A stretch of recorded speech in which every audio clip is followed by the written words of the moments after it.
Hello friends, आप सबका स्वागत है एक बार फिर से हमारे यूट्यूब चैनल पे। आप लोग सब्सक्राइब करिए भाई। सब्सक्राइब क्या नहीं कर रहे हैं आप लोग। पिछले वीडियो में हम लोगों ने बात की थी कि मार्केट में जो बड़े बड़े इन्वेस्टर्स हैं वो मार्केट को लेकर के क्या साइकोलॉजी रखते हैं, मार्केट में वो कैसे सक्सेसफुल हुए, क्या उनकी मानसिकता थी, क्या साइकोलॉजी थी, उनकी साइकोलॉजी हम समझ गए। और पिछली वीडियो में हमने ये भी बात की थी कि हम अब थोड़ा सा डीपर कॉन्सेप्ट में जाएंगे। थोड़ा सा अब अभी हमने थ्योरी पढ़ी कि क्या क्या कैसे कैसे होता है, ठीक है ना। अब हम थोड़ा सा एप्लीकेशन पार्ट अप पे जाएंगे कि हमें अप्लाई कैसे करना है चीज़ों को ना। मार्केट में रियल में काम करना है तो उसमें क्या क्या चीज़ें अप्लाई करनी पड़ेंगी, क्या क्या चीज़ें ध्यान में रखनी पड़ेंगी। तो इस वीडियो में हम लोग जानेंगे और ज़्यादा एक्सप्लोर करने की कोशिश करेंगे, ठीक है, इन सब चीज़ों को। तो पहले हम बात करेंगे, कमाने की बातें तो बहुत करते रहते हैं ना, कमाएंगे तो हैं हम, लेकिन कमाएंगे तब जब पहले हम अपना पैसा बचा करके रखना सीखेंगे मार्केट के अंदर ना। जिस देखिए यहाँ पे मार्केट के अंदर पैसा ही हमारा हथियार है, पैसा ही हमारा प्रोडक्ट है। अगर पैसा रहेगा उसको उसी पैसे से दूसरा पैसा बनेगा। अगर आपने शुरुआत में ही अपना सारा पैसा गंवा दिया जब आप सीखे नहीं हुए हैं, ठीक है ना, अगर आप ट्रेंड नहीं हैं, अगर आप सीखे नहीं हुए हैं तो आप लूज़ कर सकते हैं बड़ा ना। सट्टा बाजारी नहीं है स्टॉक मार्केट, यहाँ पे ये एक सीरियस बिजनेस है। लेकिन आप इसको गलत तरीके से करेंगे, बिना सीखे पढ़े करेंगे तो वहाँ पे लॉस होने की संभावना बहुत ज़्यादा है। जैसे आप ड्राइविंग करते हैं बिना सीखे, आपके गिरने की संभावना बहुत ज़्यादा होती है। अगर सीख करके ड्राइविंग करते हैं तो संभावना गिरने की बहुत कम होती है, चांसेस रहते हैं लेकिन बहुत कम रहते हैं। वैसे ही अगर आप सीख करके इन्वेस्टमेंट करेंगे तो आपके प्रॉफिट होने के चांसेस बहुत ज़्यादा हो जाएंगे, ठीक है ना। तो इसको सही तरीके से सही एटीट्यूड के साथ हमें काम करना है इसके अंदर, ठीक है ना। तो सबसे पहले हम सीखेंगे पैसा बचाएं कैसे मार्केट के अंदर। जैसे शुरू में क्या होता है कि लोग नए नए सीखने आते हैं और सीखे नहीं होते हैं। और देखिए क्या है ना, आप बुक कितना भी पढ़ लीजिए लेकिन आपको मार्केट में काम करना पड़ेगा। अगर आपको सही में सीखना है तो घर कैसे बनाना है ये आप तभी सीख पाएंगे जब आप घर बनाएंगे। बुक में पढ़ के कोई मिस्त्री नहीं बन जाता है, कोई घर नहीं बनाने लगता है, या बुक में पढ़ के कोई तैरना नहीं सीख जाता है। आपको पानी में उतरना पड़ेगा। तो आप पानी में उतरिए लेकिन पहले पानी कम रखिए, या प्रॉपर इक्विपमेंट लेकर के उतरिए पानी में। इसी तरीके से मार्केट के अंदर भी कुछ इक्विपमेंट्स हैं, कुछ टूल्स हैं जिनका हमें यूज़ करना है, कुछ डिसिप्लिन्स हैं, कुछ रूल्स हैं। उन सेटअप रूल्स का जब तक आप यूज़ करेंगे आपको बड़ी चोट नहीं लगेगी मार्केट के अंदर। आप सेफ रहेंगे और लंबे समय तक टिकेंगे। और जब आपको एक्सपीरियंस हो जाएगा तो आप अच्छे पैसा कमाने भी लगेंगे, ठीक है ना।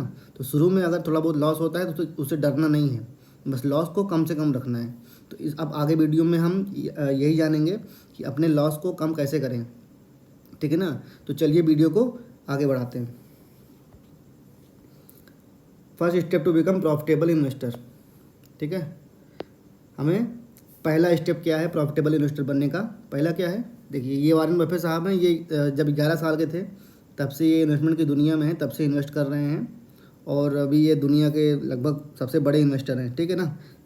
इनका पहला रूल, ये एक कोटेशन बोलते हैं कि नेवर लूज़ मनी ना, हमें पैसा कभी नहीं खोना है।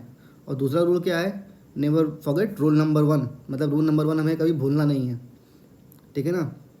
तो इनकी बात देखिए, ये इतने बड़े इन्वेस्टर हैं, अभी इनकी एज लगभग 90 से ऊपर की है, ये 80 साल का इनको एक्सपीरियंस है इन्वेस्ट करने का। ये बोलते हैं कि नेवर लूज़ मनी। इनका मतलब ये नहीं है कि थोड़ा भी पैसा नहीं कमाना है, एकदम जीरो। इनका मतलब ये है कि अपना पैसा जो पूरा आप लेकर के आए हैं उसे पूरा गवा देंगे तो आप फिर से गेम नहीं खेल पाएंगे ना, फिर से आप इन्वेस्ट नहीं कर पाएंगे। इसलिए अपना पूरा पैसा, जो भी आपके पास पूरा पैसा है उसको गंवाना नहीं है। जब आप सीख रहे हो तो आपको अपना पैसा कम रखना है, ठीक है ना। और भी कुछ नियम्स हैं जिनको जानना है हमको, ठीक है ना। तो पहले ये चीज़ अच्छे समझ लीजिए कि इनका मानना क्या है कि हमें अपना पूरा पैसा गंवाना नहीं है। गंवाना कैसे नहीं है वो हम आगे बात करेंगे, ठीक है। अच्छा हाँ, आप लोगों के मन में एक क्वेश्चन और आ रहा होगा कि यार गंवाना नहीं है, how not to lose money. तो सबसे बढ़िया है इन्वेस्ट ही नहीं करते हैं, ठीक है ना। सबसे बढ़िया क्या है, इन्वेस्ट नहीं करते हैं, नहीं कमाएंगे पैसा, रखे रहते हैं पैसा अपने जेब में। क्यों इन्वेस्ट करना है, तो चलिए इसके बारे में जानते हैं कि हमें इन्वेस्ट क्यों करना पड़ेगा अगर हमें पैसा नहीं गंवाना है तो, ठीक है ना। मतलब अगर आपको नहीं पैसा गंवाना है तब भी आपको इन्वेस्ट करना बहुत ज़रूरी है, उसकी बात करते हैं अगली। देखिए यहाँ पे हमने 2-3 फ़ोटो लगा रखी है। पहली फ़ोटो है ये इन्फ्लेशन रेट की फ़ोटो है। इन्फ्लेशन मतलब महंगाई दर। अब देखिए यहाँ पे 2017 में महंगाई दर कितनी थी इंडिया की, 3.6%। 2018 में कितनी थी, 3.43। 2019 में 4.76 और 2020 में लगभग 5। मतलब महंगाई लगातार बढ़ रही है। अब अगर 2020 की ये माने तो 2020 में महंगाई 5% से बढ़ गई है। ठीक है, मतलब कोई एक सामान है तो वो अगली साल कितनी महंगा मिलेगा, वो 5% से महंगा मिलेगा। ठीक है ना। उसी तरीके से फ़ोटो नंबर 2 ये देखिए, इसमें क्या है, ये स्टेट बैंक ऑफ इंडिया का सेविंग जो अकाउंट है इनका, उसका रिटर्न है। तो ये लगभग 2.75% का रिटर्न देते हैं पर ईयर ना। चाहे आपका 1 लाख रुपए हो, चाहे ज़्यादा हो चाहे कम हो, उससे मतलब नहीं, ये उतना ही देते हैं, बहुत कम रिटर्न देते हैं। तो महंगाई बढ़ रही है 5%, 4%, 4.5% के हिसाब से, और आपको रिटर्न मिल रहा है 3%, 2.75%। तो आप लॉन्ग टर्म में क्या हो रहा है, आपका नेट रिटर्न जो है निगेटिव में है। आप बैंक में पैसा रखे हुए हैं, यहाँ पे 2.5% पा रहे हैं, यहाँ पे 5% गंवा रहे हैं। तो आप निगेटिव में चल रहे हैं। शॉर्ट टर्म में आपको लगेगा इसका कोई बड़ा इम्पैक्ट नहीं है, लेकिन लॉन्ग टर्म पे ये बहुत बड़ा इम्पैक्ट करता है। जाके कंपाउंडिंग वाले जो वीडियो है मेरे, उसको देखिएगा कि लॉन्ग टर्म में ये चीज़ें कैसे काम करती हैं। ये कंपाउंडिंग में आपका पैसा लॉस हो रहा है। ठीक है ना। दूसरी बात, CAGR क्या होता है, कंपाउंडेड एनुअल ग्रोथ रेट। ठीक है, मतलब हर साल कितना रेट है। निफ्टी का मैंने निकाला, निफ्टी 1996 में बनाई गई थी, तब उसकी वैल्यू 1,000 रुपये थी। आज उसकी वैल्यू लगभग 15,000 रुपये है। ठीक है ना, 24 साल का टाइम हो गया है। मैंने कैलकुलेटर में डाला, 11.94 यानी 12% के आसपास आया। यानी निफ्टी 1996 में जब बनी तब से लेकर के आज तक कितना रिटर्न दिया है, हर साल लगभग 12% का। तो यानी इस महंगाई से ज़्यादा है, 5% घट जाया करेगा और 6% की आपको एवरेज प्लस ग्रोथ मिला करेगी। तो अगर आपको बैठे बैठे लूज़ नहीं करना है पैसा अपना, बैंक में रखे रखे पैसे को सड़ाना नहीं है, तो क्या करना पड़ेगा, इन्वेस्ट करना पड़ेगा। कहाँ कहाँ इन्वेस्ट करना पड़ेगा, जहाँ महंगाई से ज़्यादा रिटर्न हो वहाँ पे। ठीक है, इसलिए इक्विटी एक बहुत बेस्ट ऑप्शन है। अगर आपको महंगाई की मार से बचना है और कहीं ना कहीं अपने कैपिटल को बढ़ाना भी है सेम टाइम पीरियड में, तो क्या करना है, आपको इक्विटी में इन्वेस्ट करना है। बहुत अच्छा ऑप्शन है ये। बाकी आप रियल एस्टेट में भी इन्वेस्ट कर सकते हैं ना, इन्वेस्ट कहीं अलग अलग जगह पे कर सकते हैं जहाँ पे, लेकिन ये ध्यान रखना है कि इससे ज़्यादा रिटर्न होना चाहिए। इससे कम रिटर्न पे अगर इन्वेस्ट कर रहे हैं तो आप पैसा गंवा रहे हैं। आपको लॉन्ग टर्म में बहुत बड़ा अफसोस होने वाला है इस चीज़ का। ठीक है ना। अब समझ में आ गया कि हमें इन्वेस्ट क्यों करना है। डू नॉट इन्वेस्ट का कोई ऑप्शन नहीं है। ठीक है ना। अगर आपको पैसा बचाना है, लॉन्ग टर्म में पैसा सेव करना है अपना, तो सबसे पहले आपको इन्वेस्ट करना पड़ेगा कहीं ना कहीं। आपको अपनी तिजोरी खोलनी पड़ेगी कहीं ना कहीं के लिए। ठीक है, क्योंकि आपकी तिजोरी रखे रखे ख़राब हो रही है बैंक में। तो अगर आप पैसा बचाना चाहते हैं तो पहला स्टेप क्या है कि आप इन्वेस्ट करिए। डू नॉट इन्वेस्ट का कोई ऑप्शन नहीं है। फिर रूल नंबर 1 पे आते हैं कि अगर आपको इन्वेस्ट करना है तो पैसा कैसे बचाएंगे आप ना। मार्केट के अंदर अगर इन्वेस्ट कर रहे हैं आप, तो पैसा कैसे बचेगा आपका, कैसे बड़ा लॉस नहीं मिलेगा आपको ना। जैसे लोग पूछते हैं कि अगर हमने किसी कंपनी में पैसा लगाया और वो कंपनी डूब गई, जैसे यस बैंक भी डूब गया, टाइम टाइम पे कोई ना कोई कंपनी डूबती रहती है ना। तो अगर बाई चांस मेरा पैसा वहाँ पे लगा हुआ है तो वो डूब जाएगा। ठीक है ना, तो मैं तो बर्बाद हो गया। तो फिर मैं, मार्केट रिस्की है इसलिए, तो फिर मुझे समझ में नहीं आता, मैं पैसा नहीं लगाऊंगा मार्केट के अंदर। ठीक है ना। तो यहाँ पे शुरुआत होती है रूल नंबर 1 की। रूल नंबर 1 क्या है, डाइवर्सिफिकेशन। डाइवर्सिफिकेशन मतलब बांट के रखना। एक बहुत ही फेमस कोटेशन है, never put all your eggs in one basket. मतलब अगर आपके पास 100 अंडे हैं तो उन 100 अंडों को एक ही बाल्टी में नहीं रखना है। क्यों, अगर वो टोकरी गिरी तो आपके 100 अंडे बर्बाद हो जाएंगे, 100 के 100 फूट जाएंगे। इसीलिए अगर आपके 100 अंडे हैं तो आपके पास 10 बाल्टी होनी चाहिए। आप 10 में 10 रखिए, कोई एक फूट भी जाती है तो आपके 90 अंडे हैं, उसको बेच करके आप प्रॉफिट से उन 10 अंडों की भरपाई कर सकते हैं। ठीक है ना। तो सारा पूरा पैसा जितना, मान लीजिए आपके पास 1 लाख रुपए है, तो पूरा 1 लाख रुपए कभी भी सिंगल कंपनी में नहीं लगाना है, चाहे कंपनी कितनी भी अच्छी हो। ये चीज़ बहुत विशेष ध्यान रखना है। ठीक है ना। मतलब कोई भी कितनी भी अच्छी कंपनी, चाहे रिलायंस हो, टाटा मोटर हो, कोई भी कितनी भी अच्छी कंपनी हो, ये आपको कोई बोल दे कि ये कंपनी जाएगी ही जाएगी ऊपर, लेकिन कभी भी अपना पूरा पैसा किसी एक कंपनी में नहीं लगाना है। मैं आपको अपना पोर्टफोलियो दिखाता हूँ। ये देखिए, मैंने अपना जीरोधा का पोर्टफोलियो यहाँ पे लगाई है। देखिए, 2 तरीके की डाइवर्सिफिकेशन होती हैं, कंपनी सेक्टर में होती हैं। ठीक है ना। सेक्टोरल कंपनी जैसे मान लीजिए अगर हम हेल्थ सेक्टर की बात करते हैं, फार्मा सेक्टर की बात करते हैं कि कौन कौन सी कंपनियां जो है फार्मा दवा बनाने वाली कंपनियां हैं, तो उनमें बहुत सारी कंपनियां हैं जैसे कैडिला हेल्थ केयर है और सिप्ला है, सन फार्मा है, लुपिन है, बहुत सारी कंपनियां हैं, अलग अलग कंपनी। तो हर एक सेक्टर में अलग अलग कंपनीज होती हैं ना। तो सेक्टर भी हमारा जो है अलग अलग होना चाहिए। सिर्फ एक सेक्टर में पैसा नहीं लगा देना है कि हम सिर्फ फार्मा में सेक्टर में पैसा लगा के बैठ गए और पता लगे फार्मा सेक्टर चल ही नहीं रहा है, परफॉर्म ही नहीं कर रहा है, फार्मा सेक्टर डाउन ट्रेंड में चल रहा है, नेगेटिव रिटर्न दे रहा है वो ना। फार्मा सेक्टर में कुछ दिक्कत है, पूरे सेक्टर में दवाएं बिक नहीं रही हैं, तो कोई कंपनी नहीं प्रॉफिट कमाएगी, तो हमें प्रॉफिट कैसे होगा। इसीलिए हमें अलग अलग सेक्टर में पैसा लगा के रखना है।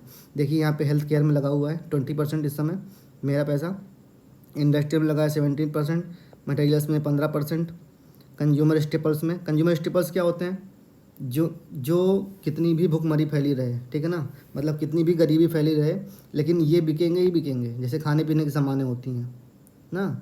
या फाइनेंशियल्स में मेरा कितना लगा हुआ है, 11% लगा हुआ है।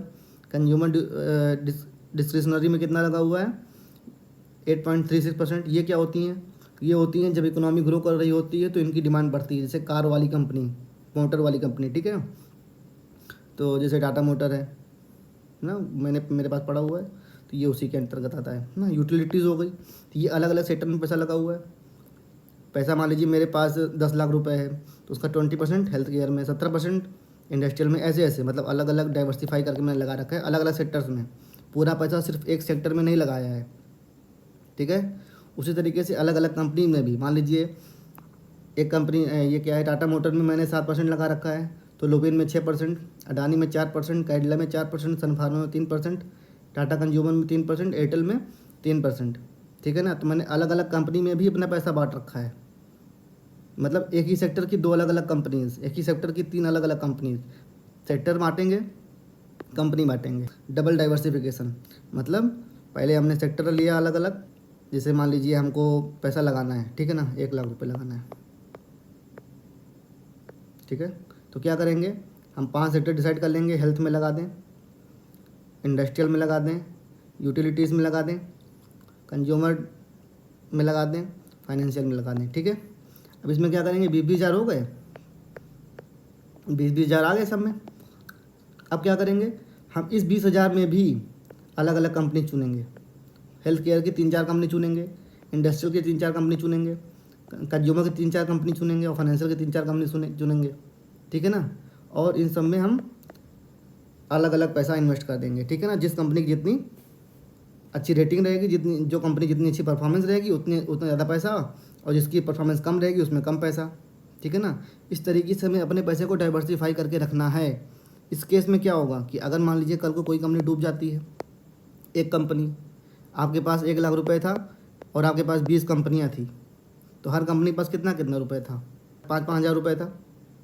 तो मान लीजिए कोई ये कंपनी डूब भी गई तो आपका 5 हज़ार का लॉस भी हो गया, तब भी आपका 95,000 रुपी है जो कमा के देगा आपको, और वो कहीं ना कहीं 5 हज़ार को भी का लॉस भी पूरा कर देगा और आपको प्रॉफिट भी देगा। और बहुत कम कंपनी डूबती हैं, सारी कंपनी नहीं डूब जाती हैं, ठीक है ना। तो इन केस अगर कोई कंपनी पूरी तरीके से डूब जाती है, करेक्शन हो, डाउन ट्रेंड हो, बाद में कंपनी ऊपर चली जाएगी तो ठीक है, कोई बात नहीं है। लेकिन कंपनी पूरी तरीके से डूब जाती है और आपका पैसा डाइवर्सिफाई है तो आप सेफ रहेंगे, ठीक है ना। रूल नंबर 1 हम समझ लिए।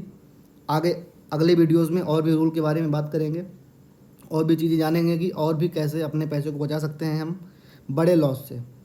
थोड़ा बहुत लॉस होगा, आप कोई चीज़ से 100 रुपये पर खरीदेंगे तो वो वहीं से ऊपर जाना शुरू नहीं करेगा ना। आप एफडी में इन्वेस्ट नहीं कर रहे हैं, आप इक्विटी में इन्वेस्ट कर रहे हैं, हो सकता है वो 99 है, 98 है, 97 है, 95 है, लेकिन उसके बाद वो ऊपर जाएगा।